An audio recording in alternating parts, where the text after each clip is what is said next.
Hi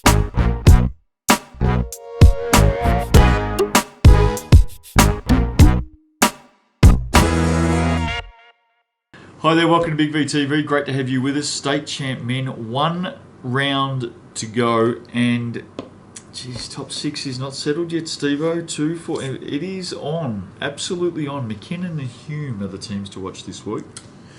Just looking at some fixtures, and it's going to be very tight. Absolutely. Once it's all said and done. State champ men results. Hawthorn 75 went down to Crow Bay 96. No Jason Reardon on the weekend, by the way, was missing. No, I think it probably well-deserved week off. Resting with for the finals. Stingers just cruising through the year. Oh, they cruised through the weekend too. Michael Ribula, the Shadow, had 21. Marlo Hicks had a fantastic weekend. 20 points, 14 rebounds for him. Barb's boy, Jack, had 23, 7 rebounds, 7 assists. I spoke to someone else on the weekend. If you say, I spoke the to next someone words else that on come the in your weekend. mouth to say, if he doesn't win Rookie Rising Year Star thingo, Yeah. I'm walking out. Oh, okay. Well, this is going to be good. Then. It's going to be down to you and me, Jeffo. That's all right. We can handle the show with 2 of us. I actually ran into someone with some knowledge on the weekend, unlike the 3 of us, I didn't talk to you. and said, "Who do you think would win Rookie of the Year and State Champ, man?" I'm telling you, Steve-O, if he doesn't get it, everyone out there is talking about him.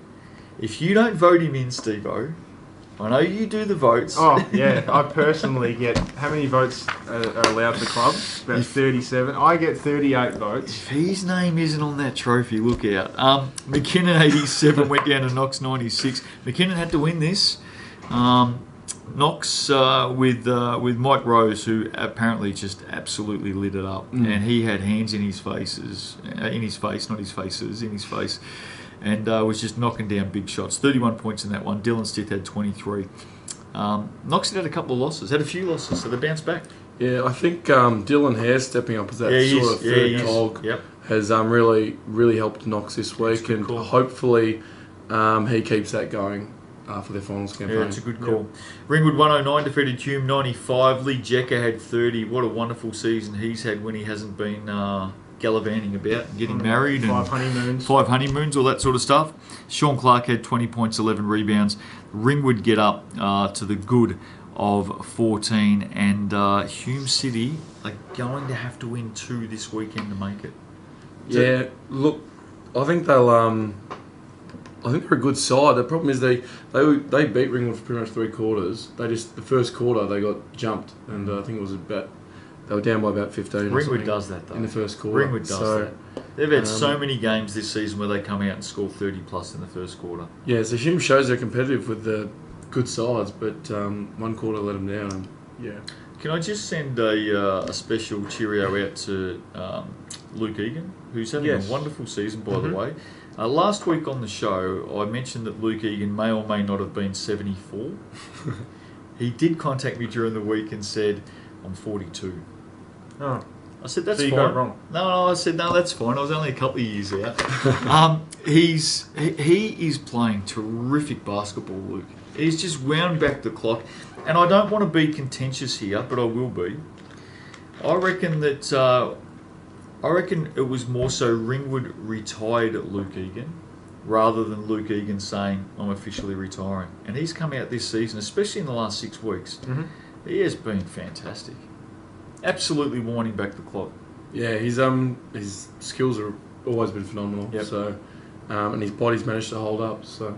And I'm telling you now, one of the best, if not the greatest ever smack talker I've ever seen in a game of basketball. He's fantastic to listen to. Love watching him run up and down. You're doing a great job, Lukey. Keep it up. Bulleen 68 went down to Waverley 102. Scores were level at quarter time. I reckon Waverley's just come in after the first 10. I think it was 28 apiece and said... 28. Right, They gave up 28. I think it was 28 apiece. And I reckon the Falcons have just come in and said, "Rightio, fellas. Let's stop the slap and giggle now. Let's get on with it." Cal had 30 in less minutes than that. Kitely had 12 for Bulleen. Waverley in 3 quarters just blew them off the court. Yeah, I was supposedly speaking to a few people. So you were? Yeah, no, so I was. And Bulleen were in a zone for a little bit of the second half, and they just couldn't get to their shooters. I think Arkell had 19 in the third quarter alone, and that pretty much... So running a zone against Waverley's famous 7-second offence. Yeah. How do you do that? And about 75 shooters. So, yeah, as you can tell by the scoreline, don't think it went so well. Werribee 83 went down to Eltham 113. Eltham scored over the ton twice on the weekend. Yep. And I reckon if you look at their last 8 to 10 games, they've probably done it 8 times, 7 times. It's been unbelievable. They're certainly nutting down there, both ends of the floor. First half of the season, they were defensive orientated, and while they weren't getting wins, they were playing against really good sides and keeping them down to a low score. Come out against middle to lower tier sides, and they're just putting on the points.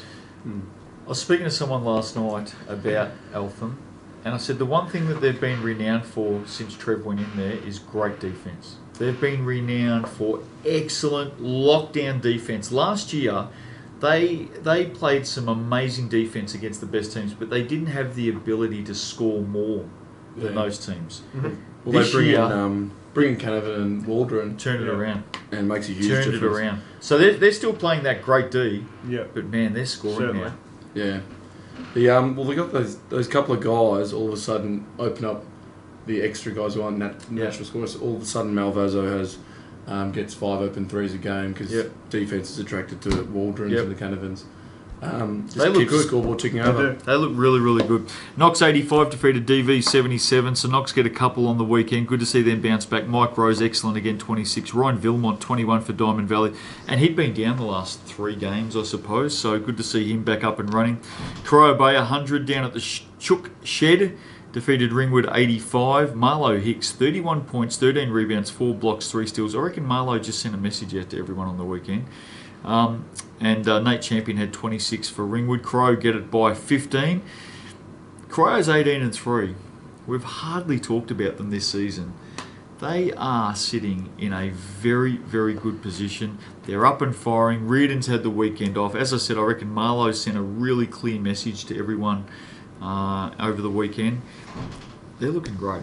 Yeah, they are looking good. They only used 6 players in this game against Ringwood. So throw Reardon in, there's 7. That could be a problem come finals time if there's some foul trouble. So that's my only concern with Corio. Way to rain on their parade. How many of their players have been fouled out so far this year? I'd have to do my research. Right, okay. Eltham 111 defeated Whittlesea 69. Benny Waldron had 20. Chris Carver had 17 points, 8 rebounds. Eltham way too strong. Whittlesea, I think, glad to see the end of the season this weekend. Let's have a look at the ladder. Corio Bay sitting on top, as we mentioned, 18 and 3. A lot of foul trouble down there, though, Stephen. Waverley 16 and 4. Ringwood 15 and 6. Knox 16 and 5.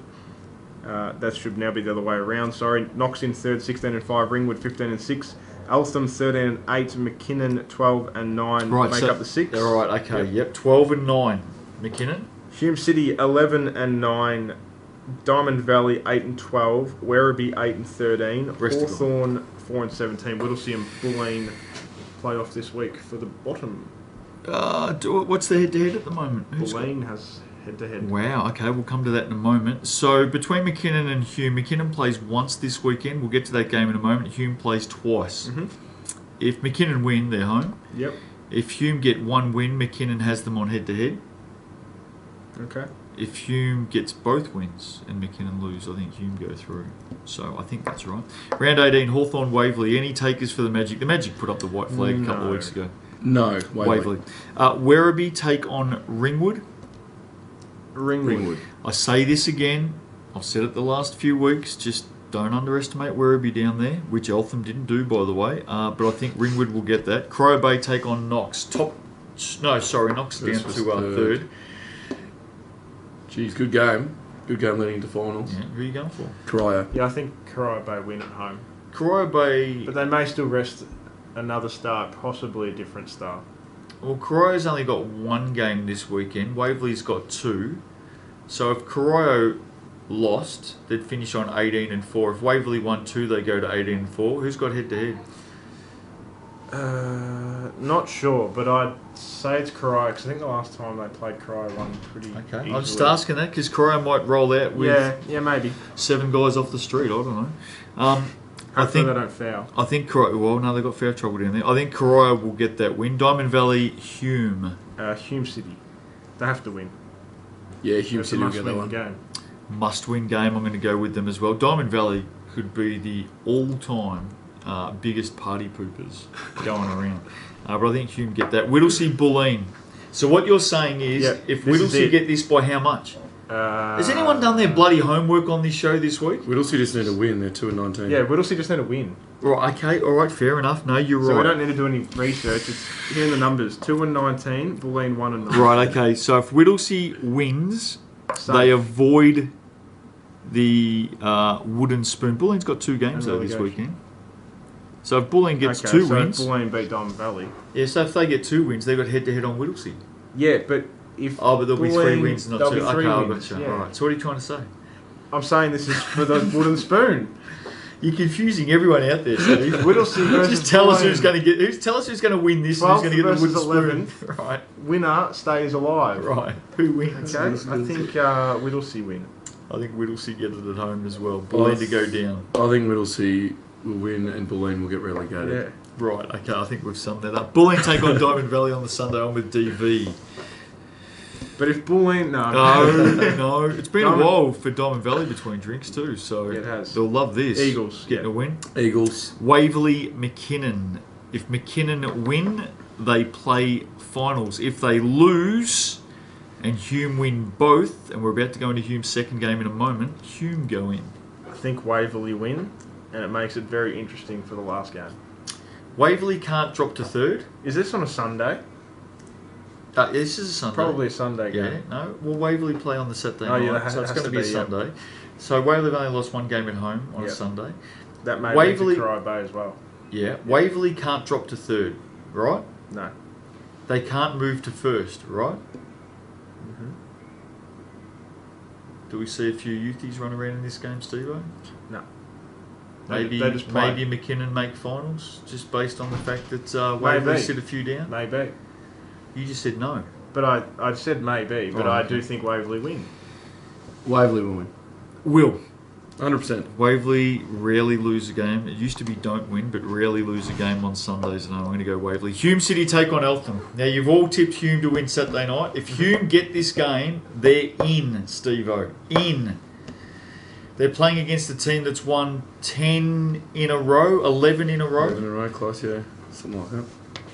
Now, if you're Eltham, and I know we've spoken about some other teams, Waverley cry about resting players and whatnot in the last round, but if you're Eltham, You don't go away from good If it form, ain't broke, Steve-O. You don't go away don't from good form. fix it. You Okay, don't go away from good you're form. playing your full team Yep. and you're winning again. Yep, don't go away from good form. I think Eltham wins that game. Eltham, yeah. Don't sit plays down, just... Rightio, are we done? Yep. We're all finished? You good, Jeffo? Final You happy round. with that? Great. Rightio, back to talk about finals next week on Big V TV as he takes another swig from that bottle. See you next week.